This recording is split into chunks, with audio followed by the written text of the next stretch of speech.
ry'Imana dukura mu nkuru nziza ya Matayo ikigabane cya 20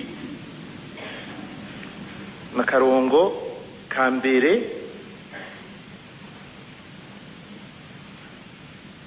gushika ku karongo k'16.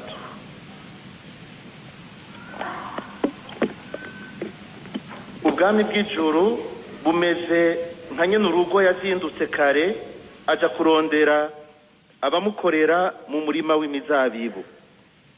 Yemeranya na nyabakozi idenariyo rimwe ku munsi, abarungika mu mizabibu yiwe.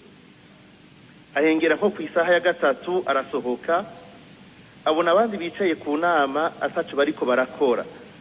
Araheza ababwira ati, nimugende na mwebwe mu mizabibu yanje ndabaha impembe ikwiye. Nabo baca barajayo. Ahengera nko ku isaha ya 6 no ku isaha y'9 asubira gusohoka, agira uko nyene. Ahengera nko ku isaha y'11 asubira gusohoka, abona abandi bahagaze. Araheza ababwira ati, ni kuki mwiriwe muhagaze aho umunsi wose ataco muriko murakora? Bamwishura bati, nuko atanumwe yaduhaye akazi. Nawe ababwira ati, nimugende na mwebwe mu mizabibu yanje. Bugorovye nyene imizabibu abwira umubwirizwa wiwe ati, hamagara abakozi ubahembe, utangurire ku banyuma uhereze ku bambere. Abo ku isaha y'11 baje, umwe aronka idenariyo. Bamwe bambere nabo bagira ngo baza kuronka ibiruta, ariko nabo nyene umwe aronka idenariyo. Bajakira bidogeranye n'urugo bati, abo baje ubwa nyuma bagakora isaha imwe, ubagize nka twebwe twishwe n'uruburuhe n'intuguta umunsi wose. Nawe rero yishura umwe muri bati, mugenzi, sinakurenganije, ntitwari twemeranije idenariyo. Fata rero ivyawe ugende. Shimye guha uyu wa nyuma nk'ivyo ndaguhaye nawe. None ivyanje sindekuriwe kubigenza uko nshaka. Uheze undabe ribi kuko meze neza. Uko niko abanyuma bazoba abambere nabo bakaba abanyuma. Iyo ni inkuru nziza ya Yezu Kristo.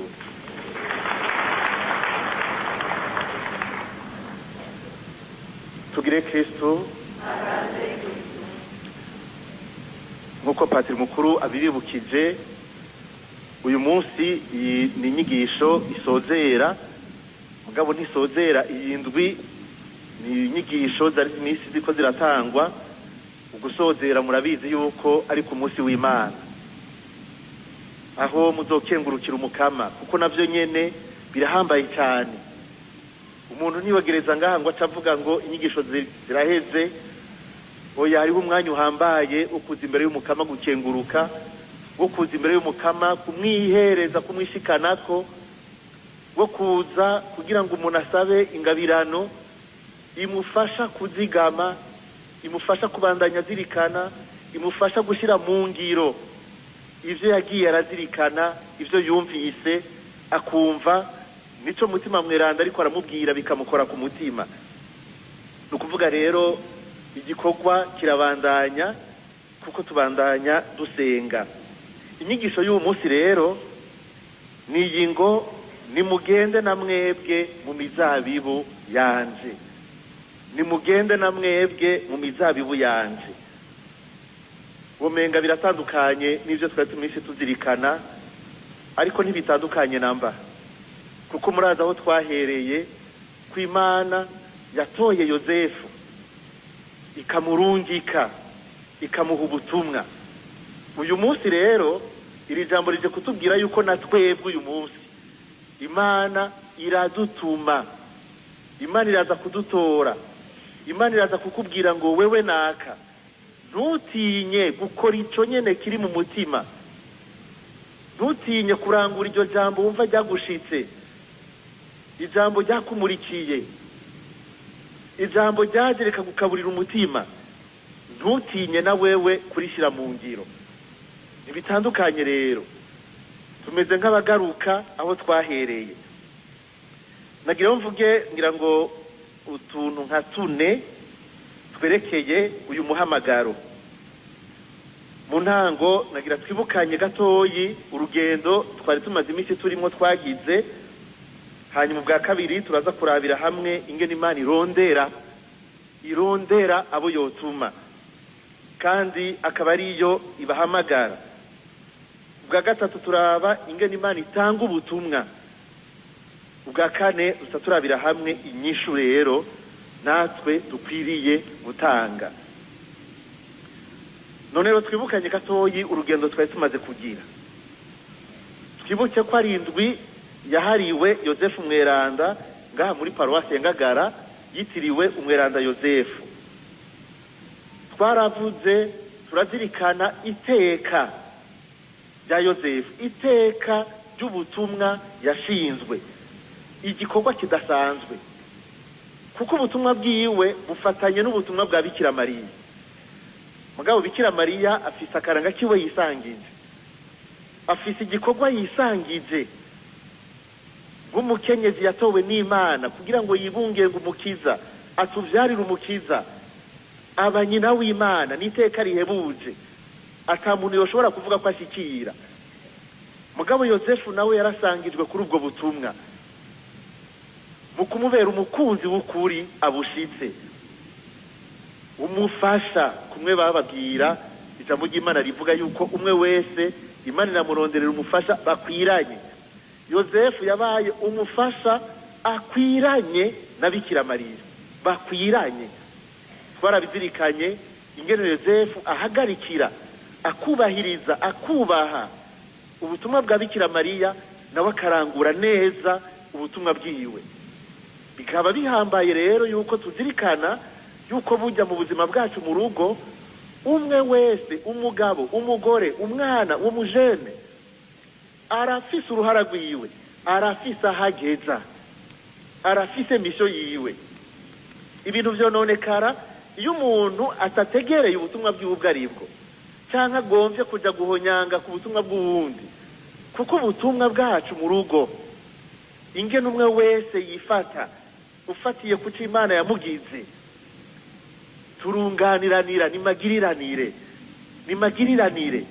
Ntawe ushobora kuvuga yuko wenyene yishoboje vyose, ariko mu rugo turazirikana yuko umugabo akeneye umugore, ko umugore akeneye umugabo, umwana akeneye abavyeyi barakenera abana. Murabizi ko mwese ab'Imana yateye iteka, hariho igihe mwaciyemwo mukifuza kuronka umwana. Harimwo bamwe muri mwebwe nabo nyene bari muri ico cifuzo, bakirindiriye gutegwa nabo nyene iryo teka. Birahambaye uko umwe wese aba mwibanga ryiwe. Ubutumwa Yozefu ahamagarirwa bwo guhagarikira umuryango w'i Nazareti, kandi akabikora n'ibanga n'ubwitonzi bwinshi n'ubugamburutsi, akabikora n'urukundo, akerekana umutima wo kubaha umukama. Twarumvise ingene Yozefu akingira umuryango Imana yamuhaye adasinzira, kuko umuryango we warageramiwe n'abagira batera umwana Yezu kugira ngo bamwice. Murazirikana ibigeramiye ingo z'ubu, imiryango y'ubu birondera kwica imiryango, birondera gusambura. Ivyo bikaba biri muri twebwe nyene ubwa mbere, mu ngeso mbi zacu, mu nyifato yacu.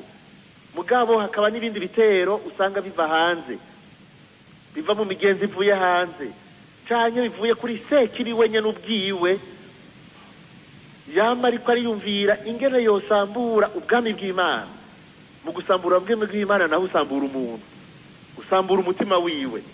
Barababwira itari bike bigeramiye ingo, bibangamiye ingo. Mugabo kandi ndibaza barababwira ingene Yozefu Mweranda atavyifatamwo, agahungisha umwana na nyina, kandi hakiri kare umwana ntihagire icaba. Mu nyuma akamenya igihe kigeze, akagaruka, agaheza agashinguruka kubaka umuryango w'i Nazareti. Ejo barababwira rero ivyo bafasha namwe kubaka umuryango, ivyo umuryango ushingiye ko kugira ngo urugo rwe rwiza, inkingi zigize urugo sinosubira kuzidondora kuko ejo aho mwari mu migwi itandukanye niryo jambo mwazirikanye, mbere n'abubakanye badasangiye idini canke ishengero basengamwo nabo nyene bararonse ijambo ribafasha kubana neza nk'abadasangira nk'abadasengera hamwe, kuko nabo nyene zijya nkingi barazikeneye, ariko iruhande y'izo bakamenya ko bobo hari ahantu babwiza gushimikira gusumba abandi kugira ngo shetani ntihave ibacamwo ngo iyo ibasambure, kuko shetani ishobora guca no ku madini nyene kugira ngo isambure urugo. Ivyo navyo sivyo, kuko Imana nta kintu na kimwe kiza gusambura umugabo n'umugore, nta kintu na kimwe kiza gutandukanya abana n'abavyeyi. Imana yarekuye ikintu cyose kije gisambura urugo, ni ukwitonda mukaraba neza ko vy'ukuri ico kintu kivuye ku Mana, kuko Imana niyo yaremye urugo iraruhezagira. Imana niyo yashatse umuryango, kandi umuryango n'agashusho k'ubutatu bweranda. Umuryango ni mweranda mu maso y'Imana. Umuryango warahezagiwe n'Imana, c'est sacré. Nukuvuga nabo nyene barabonye ibitari bike byo bafasha kugira ngo bagume mu bumwe, kugira ngo bubake umuryango yabo, haba akanyamuneza, haba amahoro, ntibaze gupfutuna turiya ataco tuvuze, kuko iki cyose giteranya kiba kivuye kuri Sekibi. Yosefu Mweranda rero atubira akarorero muri ivyo vyose, kandi twashatse yuko twebwe abakristo bo mu Ngagara ariwe dufatira kwa karorero, tutibagiye n'abandi aberanda, na cyane cyane duhereye ku muvyeyi Bikira Mariya. Ivyo birumvikana. None rero kumwe kwa Yosefu Mweranda, namwebwe rero murazirikana iteka ryanyu, murazirikana iteka ry'ubutumwa bwanyu mu rugo, mu muryango. Mwarazirikanye ko mufite ikibanza kidasanzwe mu maso y'Imana, murafise agaciro mu maso y'Imana, kandi namwe Imana yarabatoye. Kumwe yatora Bikira Mariya, kumwe yatora Yosefu ikamushinga ubutumwa, nawe Imana yaragutoye. Barababwiye ko kubaka urugo ari umuhamagaro, ni vocation, ni umuhamagaro. Iyo ari umuhamagaro ni ukuvuga ko nico mwatorewe. Je nk'umusasedoti ndafise nanje ico natorewe. Hariho ababikira ngaha barafise ibanga batorewe, nawewe wubatse iryo banga wararitorewe. Mbega mwibaza ko ari bose bubaka mbega hajya hajya mwibaza ko bose bagize mariage gusa tubone ngo muri benshi ngo bagira mariage nibo benshi, si bose, si bose. Inkumi n'imisore bari ngaha babwiza kuguma basaba kugira ngo baronke umufasha, sivyo? Muramusaba mwe mwubatse, ntimwamusavye? Urafuka mugasenga. Hari n'ababona bigiye guteba bagakomeza igisabisho, bakavuga ati mbega none je ko ataboneka, ko ataza, arihe ko naka ujya mwana mutoyi mbona wewe aramuronse, arubatse. Ni vocation, ni umuhamagaro. Ntimubifate nk'ibintu bisanzwe, ni umuhamagaro, ni ubutumwa. Kandi urazirikana ugashishoza, ukabaza umutima, ugasoma ijambo ry'Imana, ukaraba icyo Imana ikubwira. Bitevye ukaguma usenga wizigiye, kuko uvuga uti umunsi Imana yaneguriye nturashika, niwashika na jewe nzohagera. Ni umuhamagaro n'iteka. Nico gituma abantu mwabishitseko ujya munsi mugira ubugeni nimuwibagire. Jewe sishobora kwibagira umunsi natiwe nk'umusaserdoti, wewe nawe dushobora kwibagira umunsi ugira ubugeni, kuko uwo munsi wagiye mu rundi rugero rudasanzwe, kuko uwo munsi waronse iyindi karanga muntu, waciye uronka akazina gashasha. Uwahora ari inkumi acacika umugore, uwahora ari umusore acavuga ati genda umugabo. Ugira urwawe, ugira aho ubarizwa kuri karanga muntu, uca uravyandika. n'ukwihenze ko ugaca umukosora akubwiye ngo mazere utuvuga toya sendi madara rwose cyane ndamufise ndubatse ndafise urugo yego sinkiri kwa mama na papa ubu ndafise urwanje ntimuwibagire mumenye ko ari umunsi mweranda wo kwibuka kandi ubandanye ubibutsa iteka Imana yabateye n'ibindi vyiza rero Imana ikibandanya ibagirira.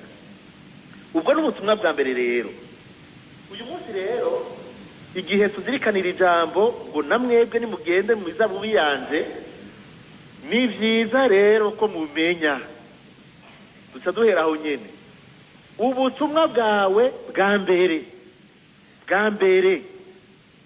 ni mu rugo iwawe. Ubutumwa bwawe bwa mbere ni mu muryango iwawe. Mu kanya ndaza kuvuga ubutumwa bwo kwiparuwasi, ndaza kuvuga ubutumwa butandukanye, ariko ntihagire uwihenza, ntihagire umuntu akora ubutumwa mu iparuwasi kuva ku wa mbere gushika ku wa Mungu atakoze ubutumwa bwo mu rugo. Mbega uza gukora ubutumwa ku isengero utateze utaravye ko abana bawe bashika baronka ico bajya, utaravye ko umugabo atunganirijwe, utaravye ko umugore atunganirijwe, uba uriko urabesha. Misho yawe ya mbere uvyibuke, umuhamagaro wa mbere Imana yaguteye iteka ikaguha urugo, nukwitwararika urugo rwawe mugabo utibagiye n'ubundi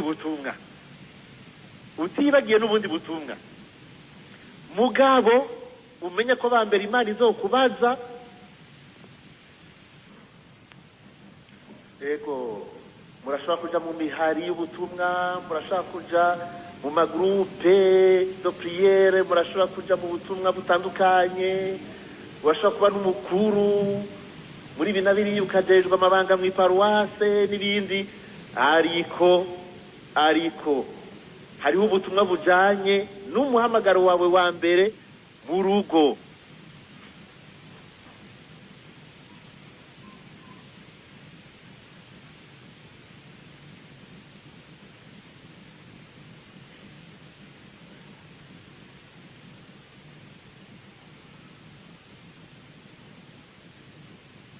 Murugo ivyo ngira muravyumva. Murugo dushobora kuvuga ngo ngiye muri ibi, dushobora kuvuga ngo ngiye hariya, dushobora kuvuga ngo ngiye gutemana n'abagenzi, dushobora kuvuga ngo ndafite club ndimwo. Ubasigaye hari amaklub menshi, hari ama-association, hari ibiki kandi agira neza, akora ivyiza yo kuja gufasha imfuvyi, yo kuja gufasha bariya bagowe gutya, yo kuja kwitwararika bariya abana batiga, yo kuja kwitwararika abagwaye. Ivyo vyose ni vyiza, ama-association ibiki, mugabe vyo kuja kwitwararika abandi bo hanze utabaje guhera kwitwararika uwo mwubakanye, ubu uri kuraca ku ruhande. Iyo ni HS niko bayita iyo wakoze exam. Ntushobora kuzovuga ngo je nari muri association ifasha abantu bagwaye ingwara kanaka kandi twaravuje abantu, turabarondera abaganga, vraiment turabagaburira, turabagemurira mu bitaro. Umwana wawe ataronka ikaye imutwara ku ishure, ntushobora kugenda gukora ivyo umwana wawe atakubonye na gatoyi ngo mwicare muganire, utabahaye umwanya mu muryango kugira ngo urabe mwubake ubumwe urugo. Uwo mwubakanye akurondera akakubura, atakurungitse. Mbe murabizi yuko iyo ugiye mu butumwa bwo hanze uwo mwubakanye niwakurungika akaguhezagira rwose cyane. Muri ekleziya murabizi aha mu Burundi ntabihari, muga mu bihugu bindi bitari bike hari abo twita abadiyakoni, batorerwa ubudiyakoni bw'amaho, ni ukuvuga bagumara abadiyakoni. Hari abantu b'abadiyakoni bubatse ingo, imbere yuko atorega ubwo butumwa uwo bubakanye umugore wiwe aramusinyira, atamuhaye uruhusha ntaza ntiyakirwa. Birahambaye kuja mu butumwa uwo mwubakanye yaguhezagiye akakubwira ati mushinga naye wanje ndaguhezagiye, genda mu butumwa ufashe muri ekleziya, genda mu butumwa ufashe bariya. Umugabo agahezagira umugore ati genda mu butumwa. Mugabo muragaba rero, hariho n'abandi bacumura ukundi babuze umuntu bubakanye kuja gukora ubutumwa kandi atagituma na kimwe afise. Oya, ugenda kuyerera, ukuja gukora ubutumwa akavyita kuyerera. Uyo nawe nyene ntagwitwaza afise, kuko kuja gukora ubutumwa naco nyene ni igikorwa ngombwa. Paulo mweranda avuga ati noba ndagwiciriye ntamenyesheje inkuru nziza. Ubutumwa rero bwo mu rugo bumeze gute? Hariho ubutumwa bw'indani mu rugo, hakaba n'ubutumwa bwo gusohoka. Hariho kumenyesha inkuru nziza mu rugo imbere, hakaba no kumenyesha inkuru nziza inyuma. Muri ekleziya nayo nyene nuko iramenyesha inkuru nziza ahiri idiocese ahiri, mugabe igahamagara ko kumenyesha ubutumwa na kure mu bataramenya Imana.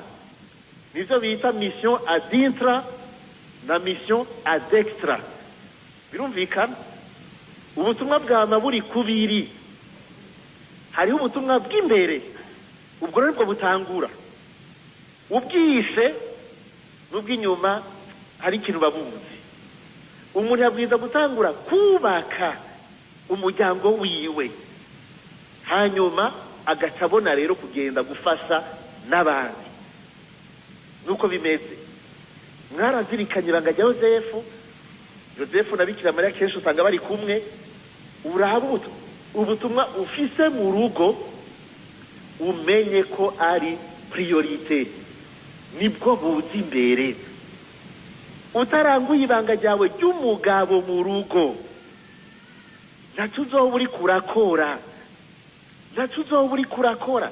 Shaka kuba uri umushikiranganji,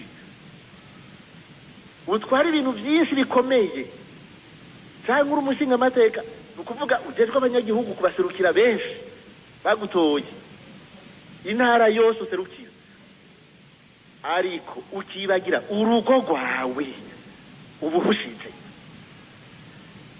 Shaka uri ministre w'umugabo cyangwa w'umugore, ushitse muhira nturi ministre, ushitse muhira uri sheri, uri papa, uri mukunzi wanje, uri umugabo. Ushitse muhira uri umugore, sivyo? Nta bantu utegeka abandi baza kukurabira abana, nta bandi bantu ushinga kukurabira umugabo. Nawe wowe utegeka gute? Sivyo? Shaka ube generali. Nta bukomanda ngo genda mu ndabira umugabo, ni wowe umuraba.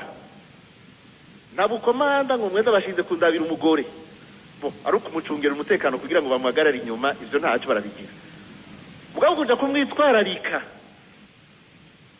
kumwitwararika mu kibanza ciwawe nk'ivyo wari kugira ngo urabishobora, namwe muca mwumva ko bidakunda. Aho ntawe ugusubirira. Uri ministre utashe muhira, uri mama, uri mufasoni wanje, uca ukora ibanga ryo mu rugo ugibagiye ubuhushije.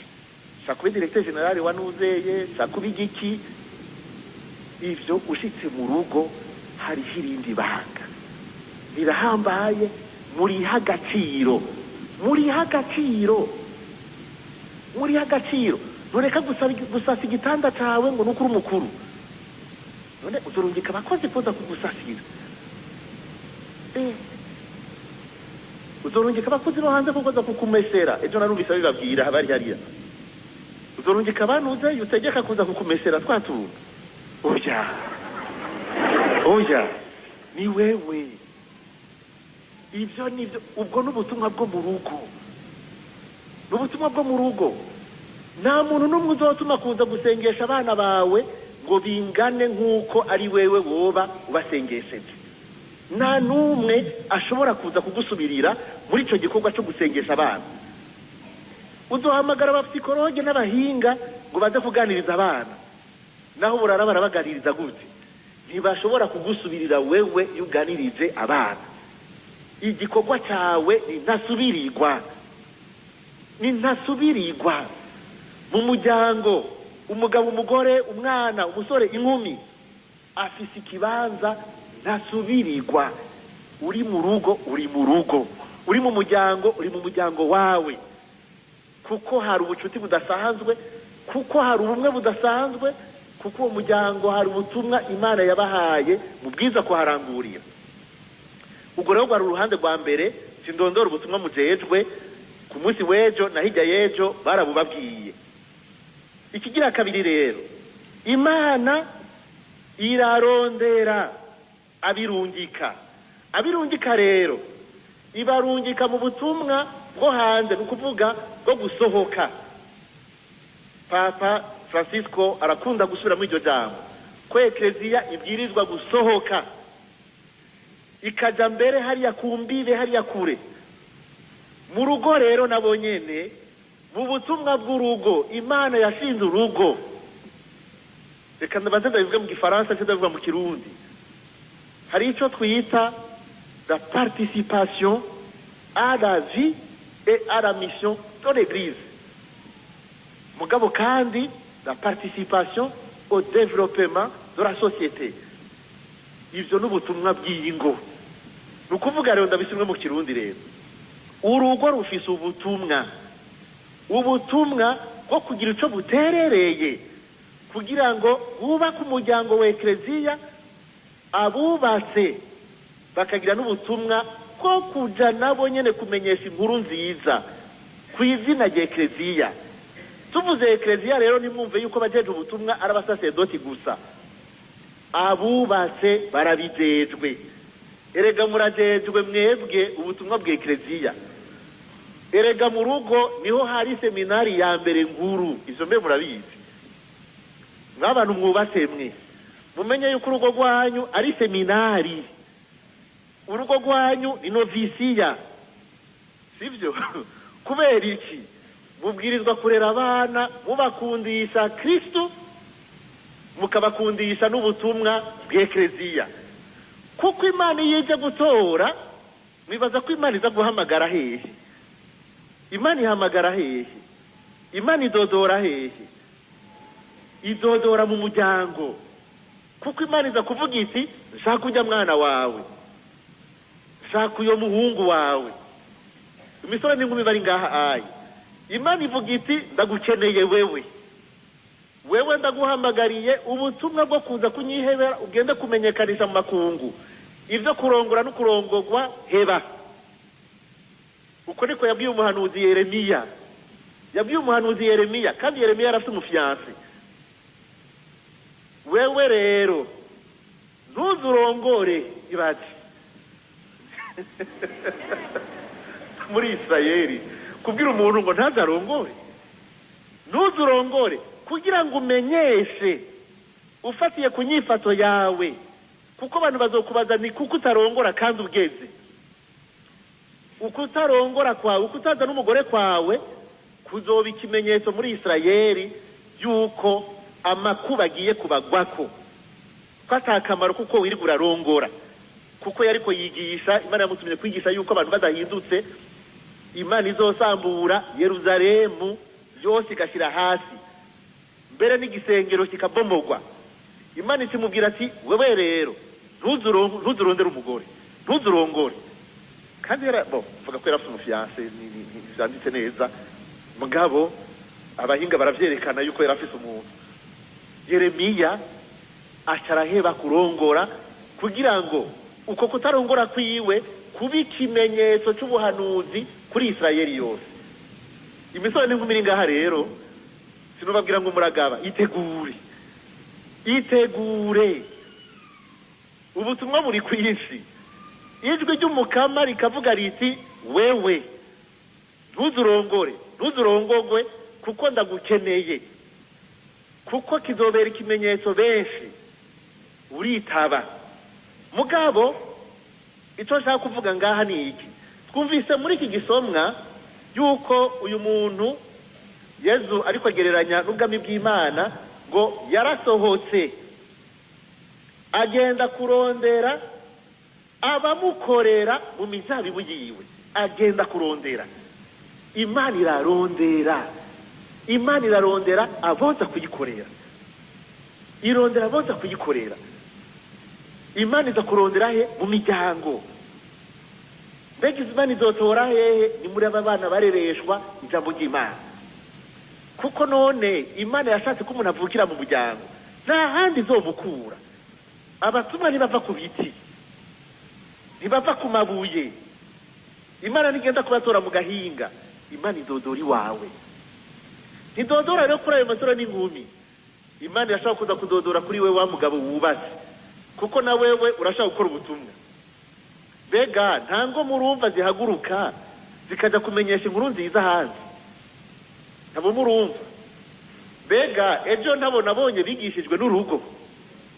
Mbega bari ngaha ntibugishijwe n'umugabo yubatse? Imana na wewe iraguhamagara ati nawe ndagukeneye. Imana irarondera. Yesu avuga ngo ivyimburwa ni vyinshi, abakozi bakaba bake.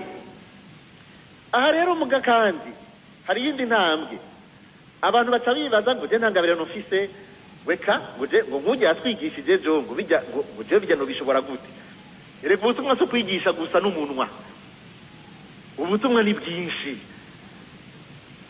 Uye akeneye abantu baza gukora mu mizabibu yiwe, mu mizabibu yiwe.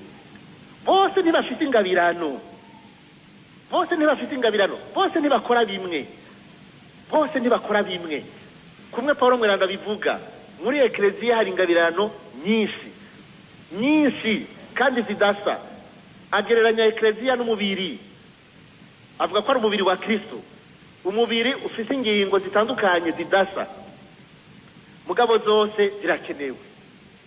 Ukuguru kurakenewe, ukuboko kurakenewe, ijisho rirakenewe, ugutwi kurakenewe, izuru rirakenewe, intoke zirakenewe, igihimba cyose kirakenewe. Kandi hagize igihimba cyononekara n'umubiri wose ugwara, niko Paulo mweranda bisigura. Ntihagire ibibazo rero ngo Imana guduhamagara gusa kuja kuvuga, kuko kumenyesha inkuru nziza sivyo ngaha yavuze n'abamukorera umuzabibu. Umuzabibu nawo ni ikimenyetso cy'ubwami bw'Imana. Ubwami bw'Imana nabwo babwubaka mu mpande zose. Urahamagariwe kubaka ubwami bw'Imana. Umuzabibu ni ikimenyetso cy'ubwami bw'Imana. Mbere twasanzwe tuvuga ngo ubwami bw'ijuru bumeze. Uwo muzabibu dukoramwo nukuza kubaka ubwami bw'Imana. Hariho nta numwe avamwo, yaba umukuru, yaba umuto, yaba umutama, yaba umujene, yaba umwana. Umwe wese arafise uruhara rwiwe kugira ngo twubake dukomeze ubwami bw'Imana. Umwe wese arafise uruhara rwiwe kugira ngo yubake umuryango. Atari wa muryango rero w'umuhira, umwe wese twavyumvise arafise n'uruhara rwo kubaka umuryango munini wa ekleziya, kuko na ekleziya n'umuryango, nigwo ruhongore rwacu. Ahasinza kugaruka kuri iyo nyigisho, kuko niyo nyigisho itegekanijwe mu mafungo y'ikarema. Iryo jambo mu mafungo y'ikarema bazobigarukako, bari basigurire bashimangire gose. Ariko birahambaye ko ivyo bintu tubishira ku muzirikanyi. Ekleziya n'umuryango w'abakristo, niwo muryango wanje, niho navukiye mu kwemera, niho nabatirijwe. Iyi paruwasi iyi niho navukiye mu kwemera. Je umunsi mbatirizwa nari mpagaze aha nyene imbere yanje aha, ndatahibuka. Ikonfirmasiyo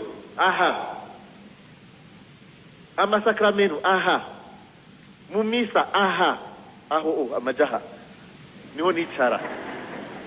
Namaze babwira je nicara ku ntebe ya gatandatu kuri uyu murongo uyu, ku ntebe igira gatandatu, niho patiri namubona neza cyane.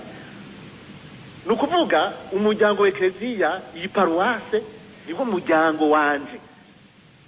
Ekleziya atari imwe hariya mu kivunga, ekleziya yo kwisi yose, yego n'umuryango munini, mugaba aho mbaye naha. Aha niho navukiye mu kwemera jewe, mvuze jewe no kuvuga na wewe. Aha niho navukiye mu kwemera. Uwo muryango niwo wandungise mu seminari. Uyu muryango uyu hajya Patiri mukuru ati ingusezera abakiriso hajya umuryango urakurungitse. Kandi niko Patiri ngaha niko yabigira kera, niko yabigira. N'ubu nihagira uza Patiri mukuru azomurungika, n'umuryango uca uramuhezagira. Imana yamutoye, yamuhamagaye kugira ngo agende kuyikorera, hanyuma umuryango avukamwo ukamuhezagira ati genda mwana. Hari umuryango w'amaraso, hakaba n'umuryango w'ekleziya, hakaba n'umuryango w'ekleziya. Aha niho turongera amasakamento, aha niho tuza gufungurira, aha niho tuza tukicara kuri izi ntebe. Izi ni intebe zo mu muryango wacu ngaha mu Ngagara. Iyi niyo ngoro y'Imana yacu ngaha mu Ngagara, niwo muryango wanje. Ngenda kubaka ekleziya, singenda kuyubakira hariya aye kure. Mu kubaka ekleziya ndayubakira aha iwacu, ahamba. N'utavukiye ngaha rero mvuze ngo yabatirijwe ngaha aye aho yarahagaze, igikuru ni batisimu, uri umwana w'Imana. Muga Imana yaraguteye iteka ushinga urugo rwawe aha mu Ngagara. Ubu rero ngaha ni ushinze imizi, aha ni ushinze imizi, aha niho paruwase yawe. Hari ibintu biharawe je ntazi ivyo ari byo. Hari abantu bari ngaha mu gisagara ugasanga afise urugo ngaha, ugasanga aza gusenga ngaha niho bamuha amasakramentu niho asangira, mugabo ukamenga mu mutima aracari hariya.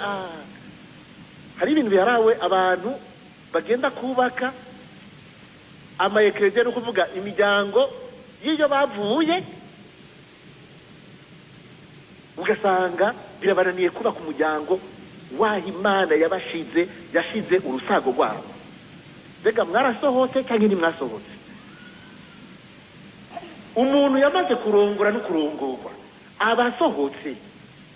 Paruwasi yabareze hariya mwavukiye hariya hirya kure, mwaramaze gucuka, mwarasohotse. Ubu mwubatse urugo rwanyu ngaha mu Ngagara, sivyo? Sigaye numva ngo hariho n'imibanuro Kristo ngo y'abantu ngo bavuka ngo hariya. Uwo mubano ni nyabaki, uwo mubano ni nyabaki. Umuntu agahunga abo babana by'ukuri, abo babana.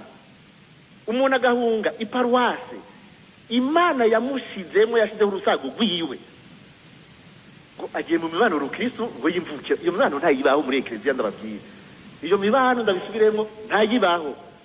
Nabo bariko baranyumva kuri Radio Maria babimenye. Iyo mibano ntibaho muri ekleziya, nitegekanijwe ahantu na hamwe. Murazoshinga association z'imvukira, mugabo nta mibanuro Kristo ibaho. Uwo bari mu mibano Kristo w'imvukira natagenda ufute ubunyene, kuko ntari mwishaka ry'Imana. Birasomoye. Umubano Kristo na hari inzu yawe utaha.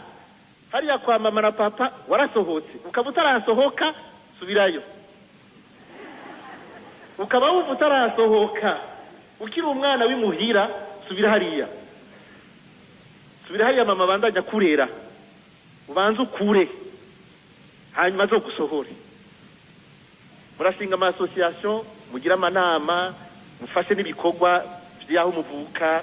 Ivyo ni vyiza kandi nta numwe avyanka n'ibiki, ariko ntimushobora gushinga umubano, ntimushobora gushinga ngo umubano Kristo niho muba mubashi. Mwe ni mu Ngagara ntazo mwishuye mubashi, kumenga ntimuhishimira. Il faut être fier yaho muba.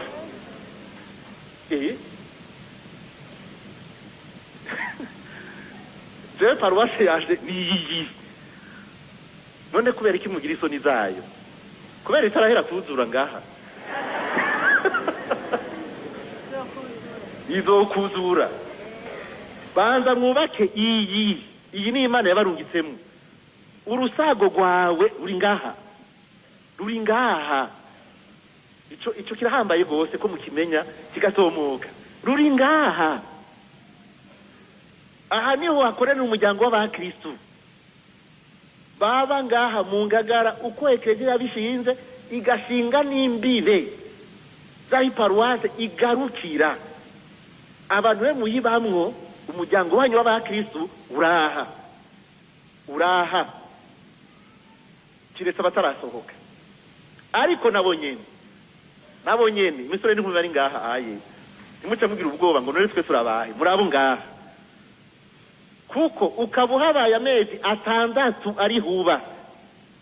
ari hutaha uri umunyengagara.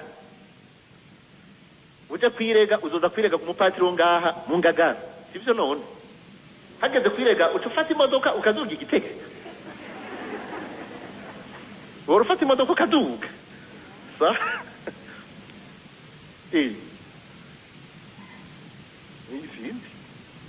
ukaba uhabaye amezi 6 uri ngaha. Aha niho ubarizwa, aha niho uza kuvuga ikikugoye. Niwagwaza umuntu udafata imodoka utelefone umuntu wari yaruguru mu Kirundo, uzoza gutabaza patiri mukuru ngaha, kuko mu gihe uhabaye amezi ashika 6 arenga niwe patiri mukuru wawe nihuba. Hariho umuryango rero wo mu nzu, hakaba umuryango wa Eklezia. Uwo muryango mugabo ukagira aho ubarizwa. Mwebwe rero muri muryango w'abakristo ubarizwa muri paruwase Ngagara. Iyo Ngagara nayo ikaba ari mu muryango wa Eklezia, muri Eklezia y'Ibujumbura, ukuvuga diocese nkuru ya Bujumbura. Muri abakristo b'Ibujumbura mutandike, kuko hari abantu menga ntibaravyandika neza. Muvyandike.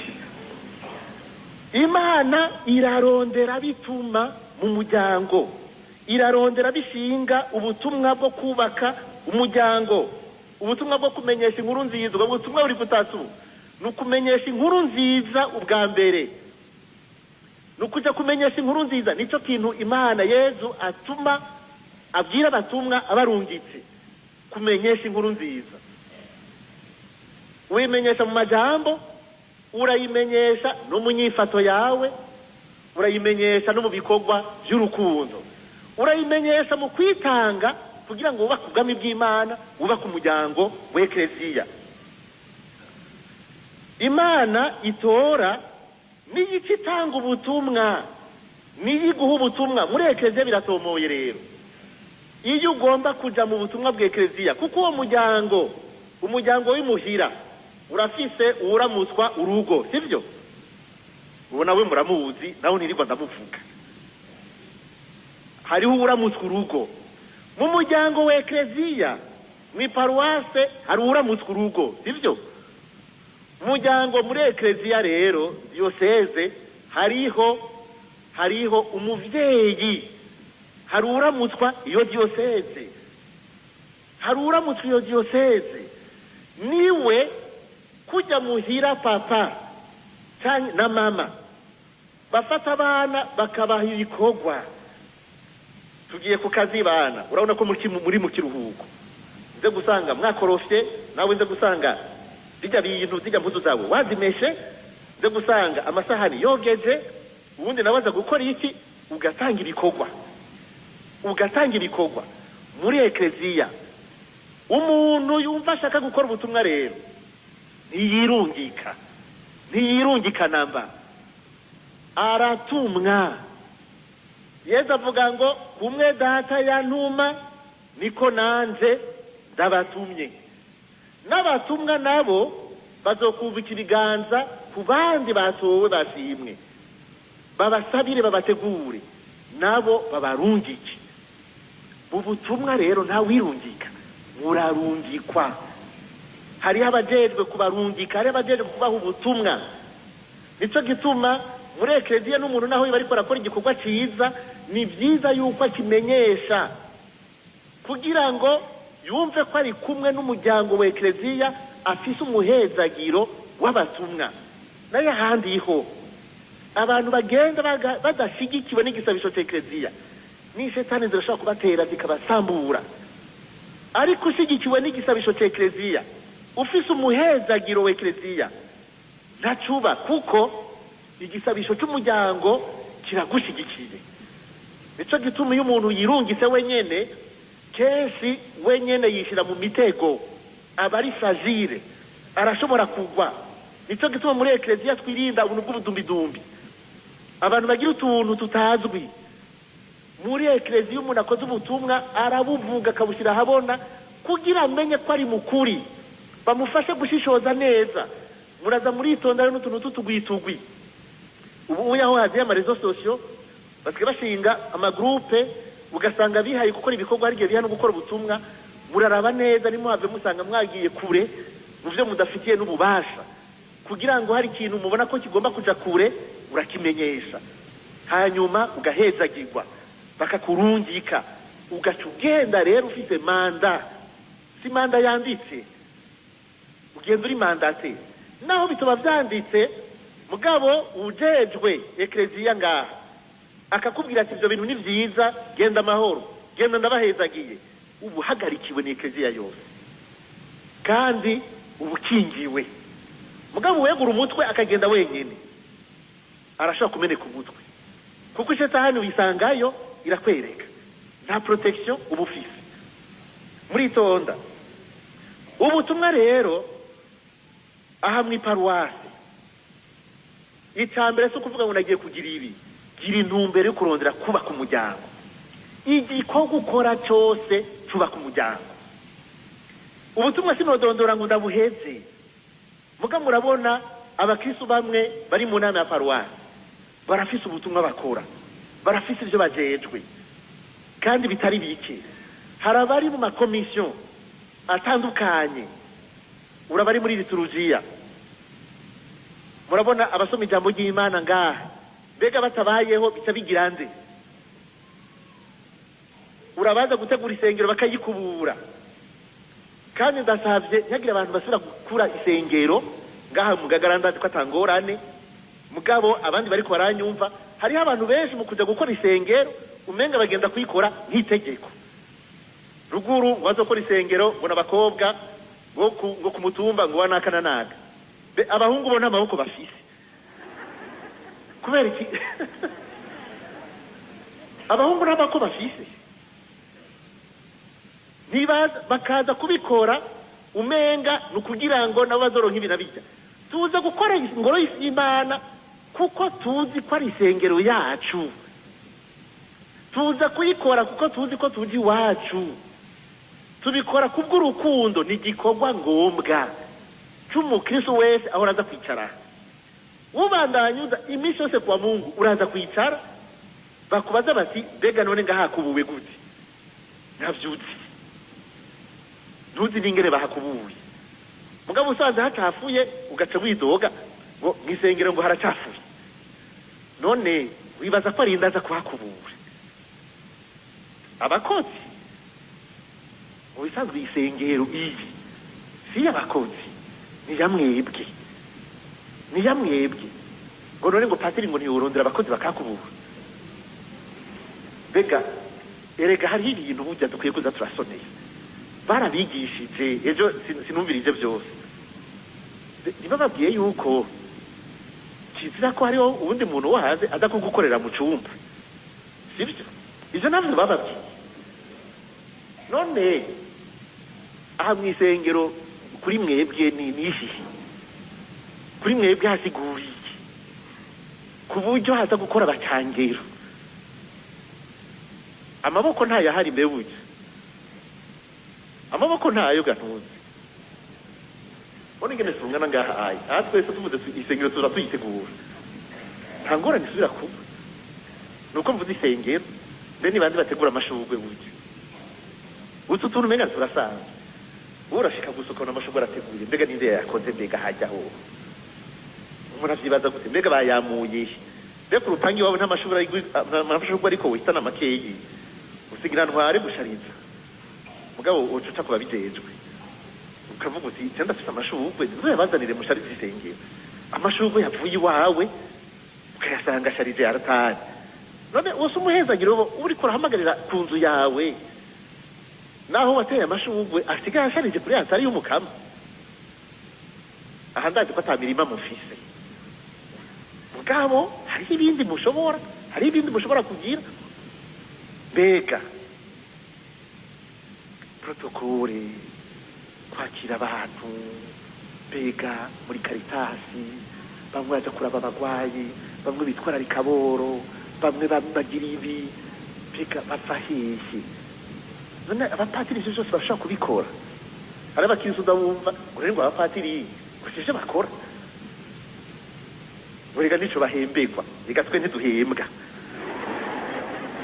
hamwe ntiduhembwa uretse ico bakora ngo siko kazi kabo reka je muranangara hari abakirisu bara badufata nk'abakozi umenga n'abakozi musenyere yarungitse hariya kuja gukora akazi epfo ntitwaje gukora akazi osha twarungitse mu butumwa kuja kumenyesha inkuru nziza kandi mu kubikora tuza dusanga umuryango w'abakristo kandi mu kubikora tubikora turi kumwe n'umuryango w'abakristo kuko turi mu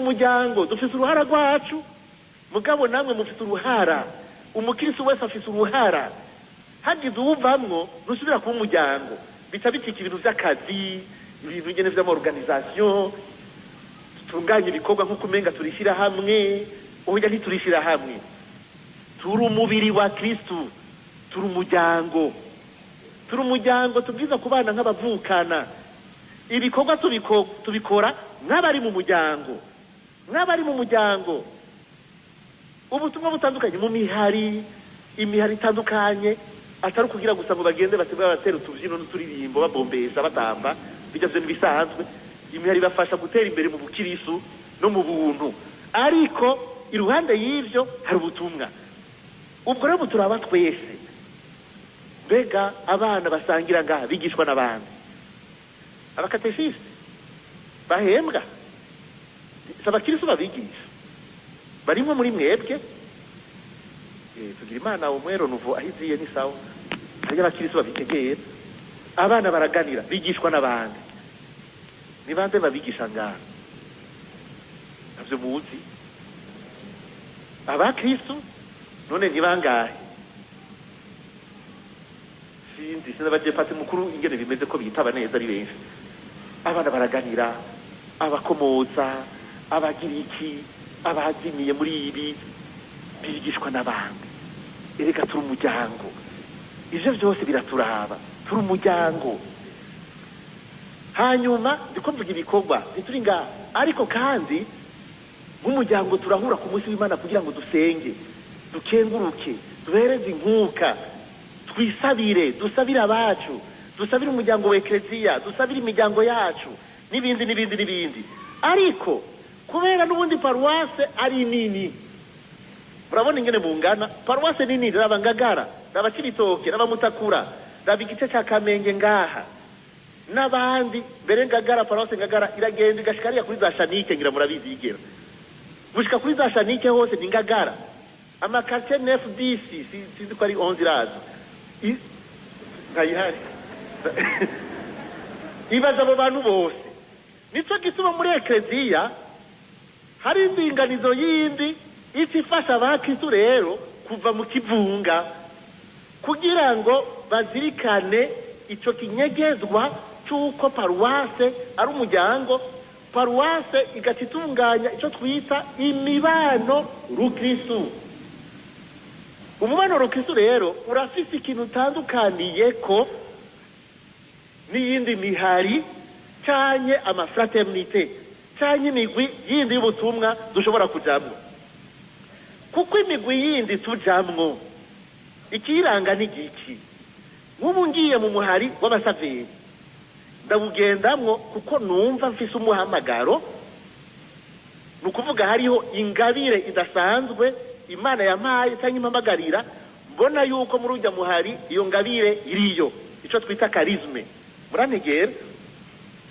ngiye mu muhari w'ingendanye bashira imbere isakamento ngeranda ry'ukarisiya nuko numva muri jewe mfise umuhamagaro wo kuzirikana ivy'ukarisiya no gushengerera abo duhuriyemwo rero muri uwo muhari dusangiye ako karangamutima sivyo ngiye muri Renouveau muri fraternité nkaja muri fraternité hari fraternité z'abakuze hakaba fraternité z'abakiri bato siko bimeze muri fraternité ngenda kuko numva nshaka kunagura umutima wanje mu bubasha bwa mutima mweranda canke nanaguwe muri mutima mweranda kugira ngo afashe maze uwo mugwi w'abo bantu twese dufite intumbero imwe nukuvuga dushaka yuko tugira ubukiriso mu rugero turimwo babugwaruka canke mu bakuze mutima mweranda dufashe kuba abakristo babushitse nkumva yuko ngiye hajya binkuza mu kwemera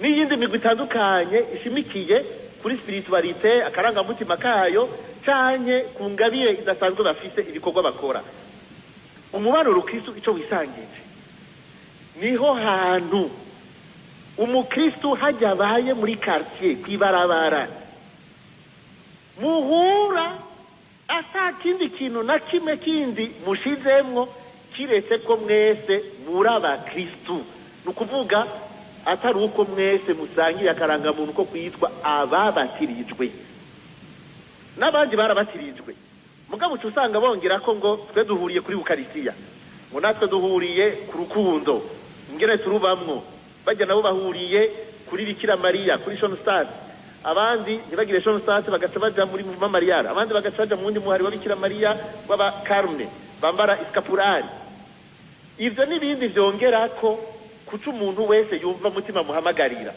ariko mu mubano tugenda kabukristo sivyo suko mfise iki suko mfise kiriya suko niyumvamwo kijya canke kiriya ngenda kabukristo kuko ahambaye ndumukristo kandi mbana n'abandi ba Kristo duhuriye kuri iryo teka yuko twitwa abana b'Imana Imana ikaba yaraduhuje ikaduha kubana kwibarabara nk'ababanyi turababanyi baba Kristo kugira ngo muce mushinga intahiro mu butemera babone urukundo ngo nibabona urukundo mufitaniye bazoheza bemera izina ryanje niho hantu abakristo bahamagariwe kubana mu muvukano mu mubano rukristo rero ntabyo kuvuga ngo fraternité y'abajene ngo fraternité y'abakuze muriyo ka mu Kristo yabatirijwe niho hantu muhurira na ka eklezia gatoyi umusaveri umuskuti umushonstate uri muri Renouveau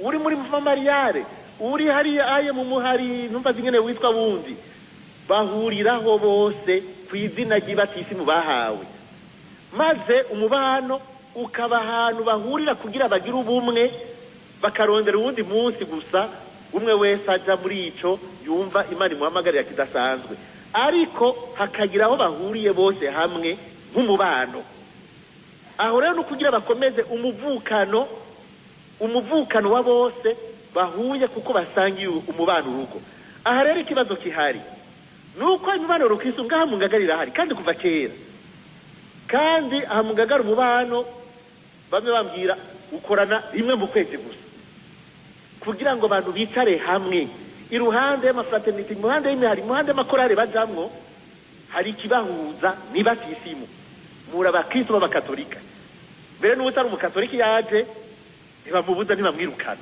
mugabo umubano ubwa mbere n'uw'abakristo b'abakatolika babana aho hantu aho rero nta n'umwe avamwo n'umugabo n'umugore n'umwana n'umusore n'inkumi niho umuryango w'abakristo wo kwibarabara rya Kangahe ryo mu Cibitoke ukoranira niho umuryango w'abakristo wo mu quartier ya Kangahe ngaha mu Ngagara ukoranira ikibabaje nuko haraca babikuramo mudawumva umuje navuze ngo mu bana ngo harabatama none abatama ntibabatirijwe urumva utamwe kudana amacakubiri ashimikiye ku myaka ugatangura kubagaya ngo batama ngo ntibagira rubanze neza none abatama tubagire gute tubakureho sabakiri Yesu mbega mu mafamiye iwanyu nta batama bariyo muca mubasohora ngo sohoka we mutama mbega mu muryango iwanyu muhira nta mutamakazi abayo natazi gusimbagurika abajene muramufasha arashobora gusimba buke buke mukagira ikintu muhurirako nico gituma mu mubano igisabisho abasasedote barabafasha kubabwira ingene umubano ugenda, ingene igisabisho cy'umubano kigenda, kuko n'igisabisho gihuza bose. Ntushobora kuvuga ngo sinasanze yibi, kuko uri muri vuma mariare atavuga ngo nagiye ngo ntasakure bakubame ngo nta rozari bavuze ngo sinzosubirayo. Oya, umubano so kugira utudumbi dumbi, murambabarira so tudumbi dumbi, umubano so kugira utuntu tw'utugwi aho mugenda gusangayo ivyifuzo vyanyu. Umubano ni ihuriro rya bose, aho ukuze yakira umwana akakira ukuze, ugayana ngo bajya bana ngo bayiki bakitamwe imigwi uko n'ugusambura ekleziya. Umuhamagaro umufise rero twavuze kubaka urugo, navuze ibikorwa byo mu iparuwasi, ubundi nacansimbira mu bisanzwe ku mubano, kuko paruwasi za kurundi rugero.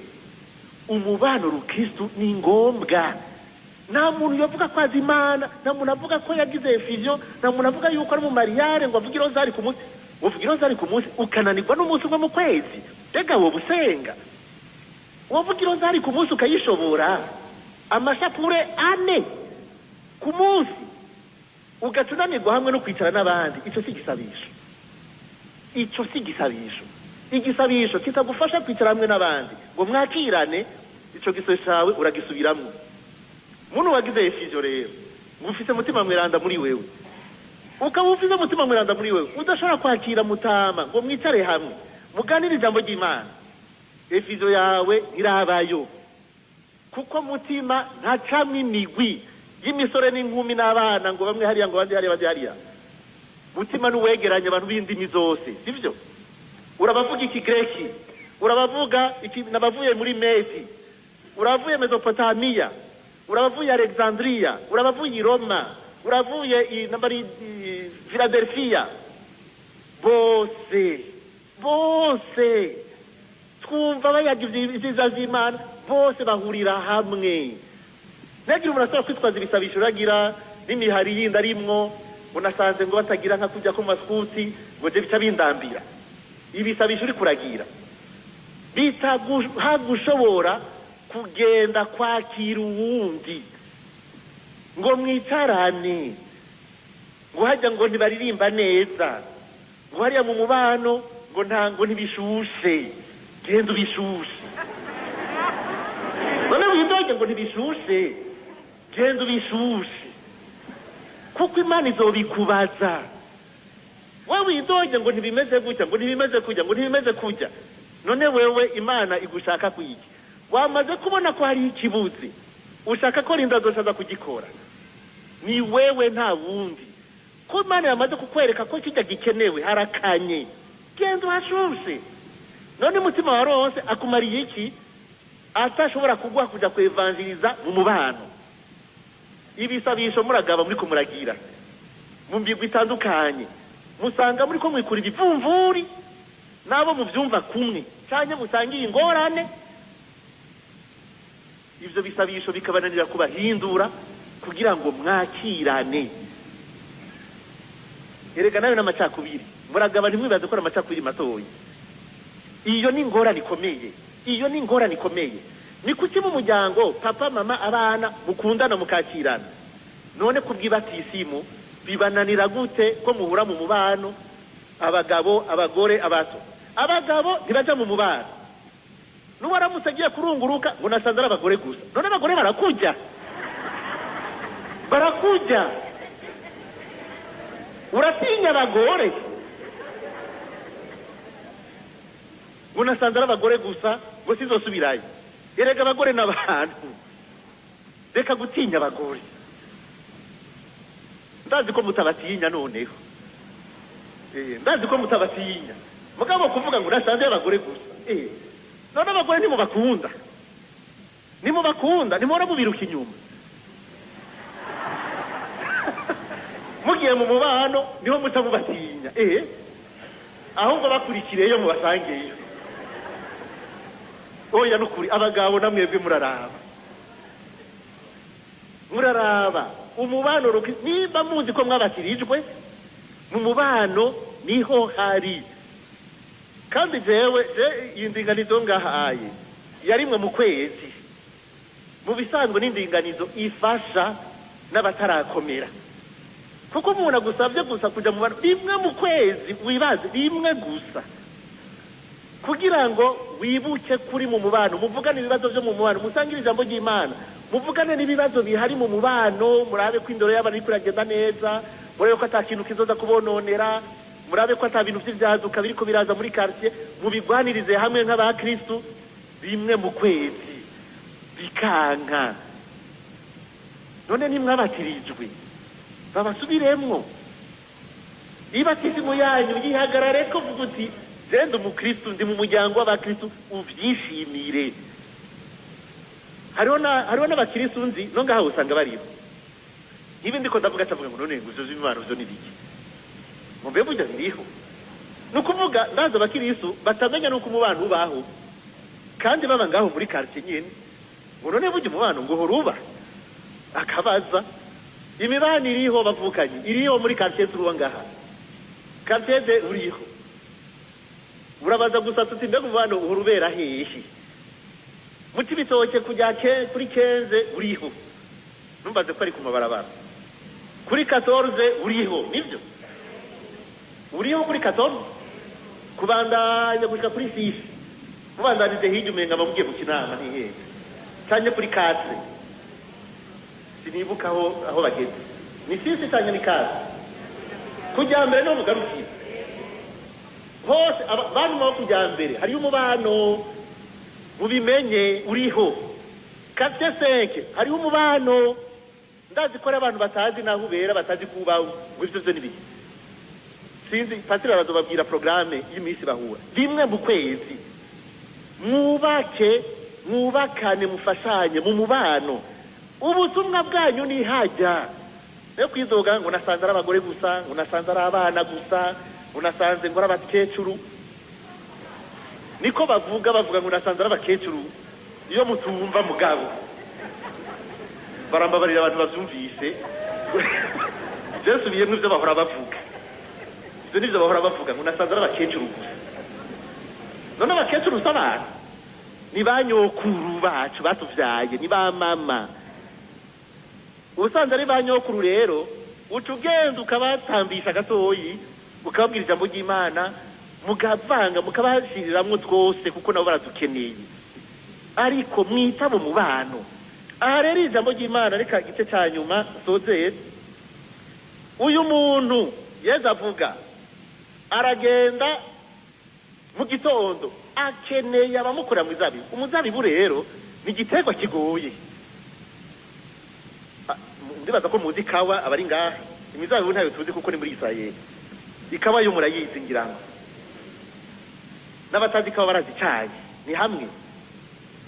Ikawa irakorerwa, murabona ingene bayikorera, barayisasira sivyo, ukayirindira na bugize okura, ukamusasa ubwaje kugira ngo izobe nziza, ukayitutura, siko bagira n'icyayi menga baragitutura, ugatutura ukaraba ko imeze neza, gushika yame, hageze kwama nico kimwe n'imizabibu, yamira rimwe sivyo, hageze kwamura no kuvuga umuryango wose baramubiriza ukagenda kwamura ikawa sivyo.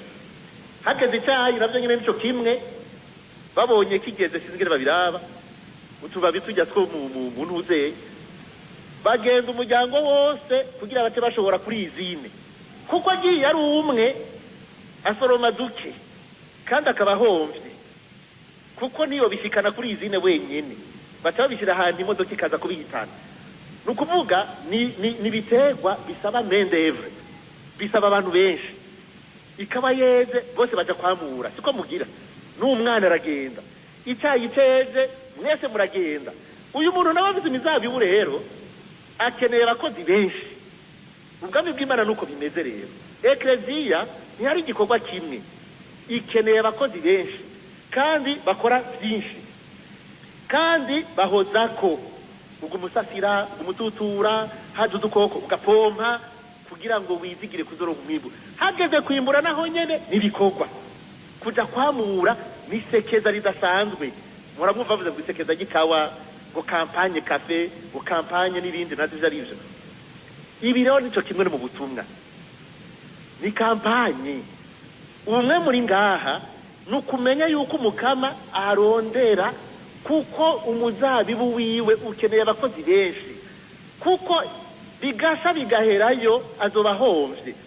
Niyamura naho rero hava mu muvinyu. Umuvinyu nabo bawunyoye bamera gute? Bamera gute banyoye umuvinyu? Baranezerwa. Ego gose muri Bibiliya umuvinyu ni ikimenyetso cy'akanyamuneza, kuko iyo bakanyoye baca baganira neza. Erega niko mu ijambo ry'Imana babisigura. Nico gituma umuvinyu ni ikimenyetso cya Kristo, kuko Kristo hazozira azogira ibyiza, azokiza abantu, azobagaburira, azobazimana ngo bajye bahage, hanyuma banezerwe. Nico twita la joie messianique.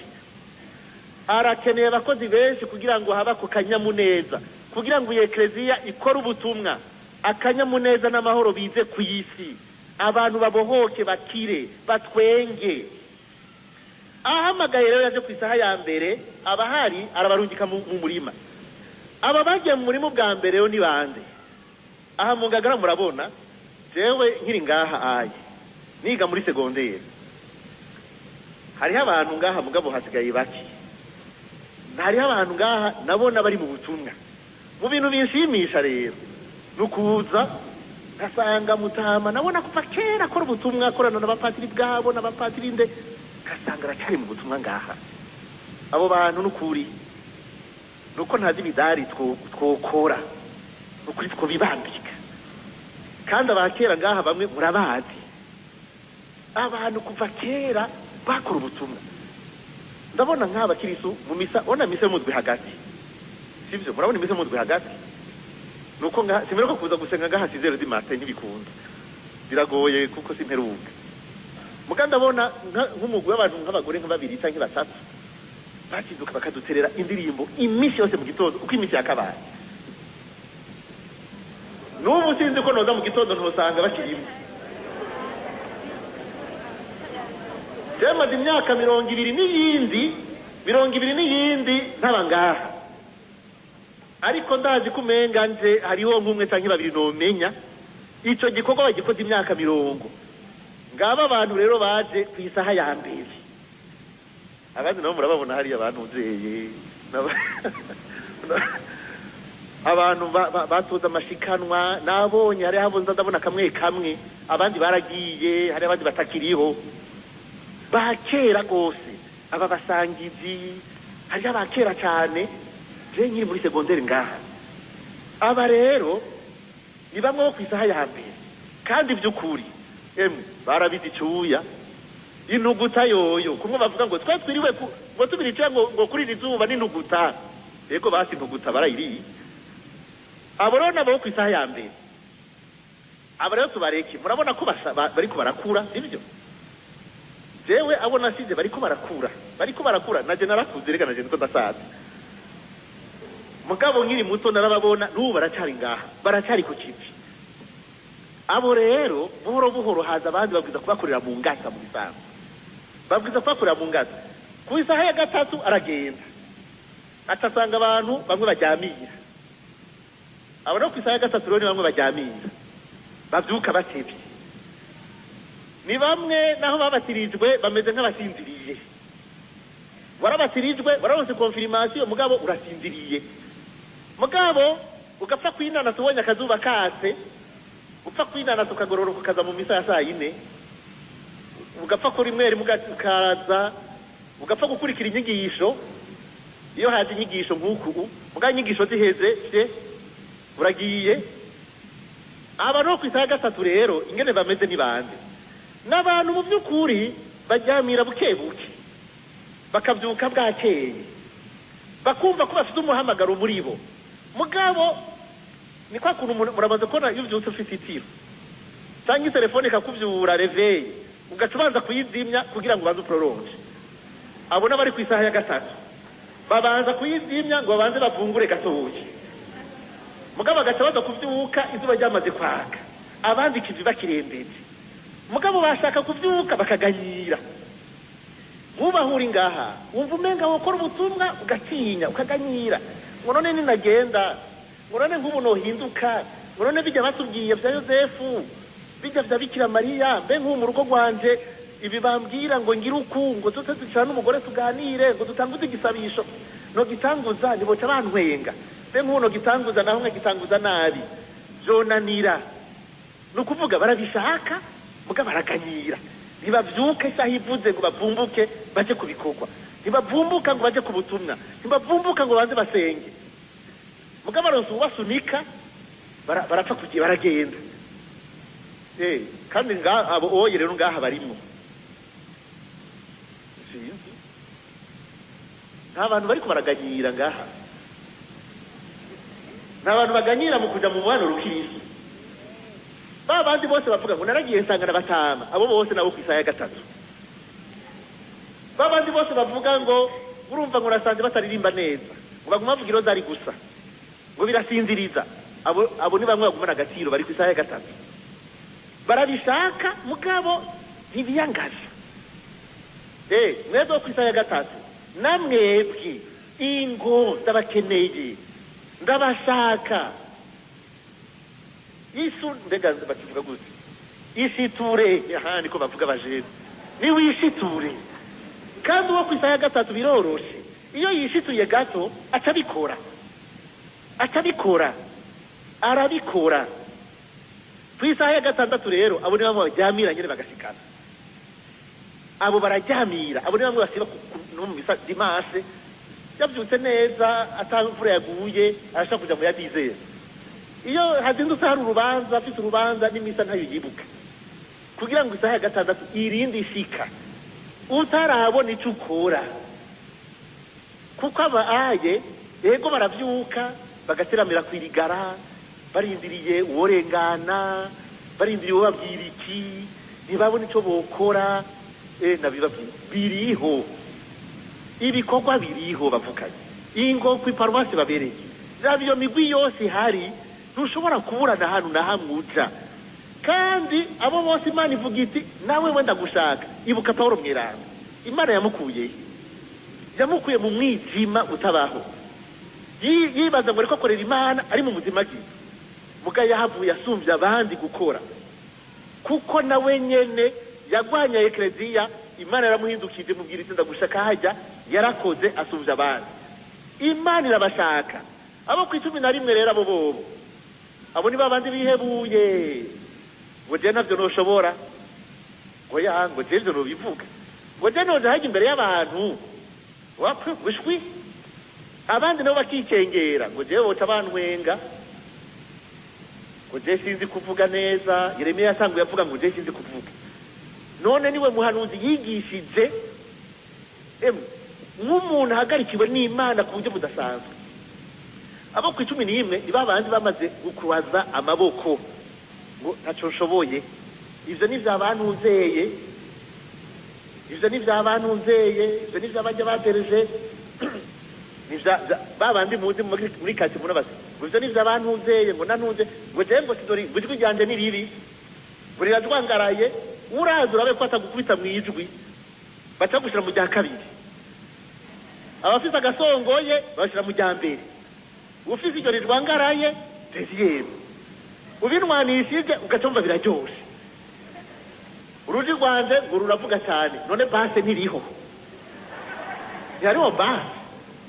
Ufite ururi hasi baragushira muri base, wagira kandi bagabo bakagushira muri tenor.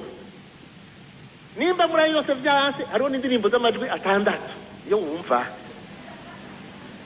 ugashaka ugashira muri ico kijwi cyawe uvuga ngo ni kijwi, ugasanga nico nyene bari bakeneye kujya kangahe, ukazumva birajanye. Ntihagire umuntu yikengera, mwese murakenewe, mwese Imana irabashaka. Uyu munsi rero ndahejeje turiko turavuga Yosefu Mweranda. Umumarayika yamubwiye ngo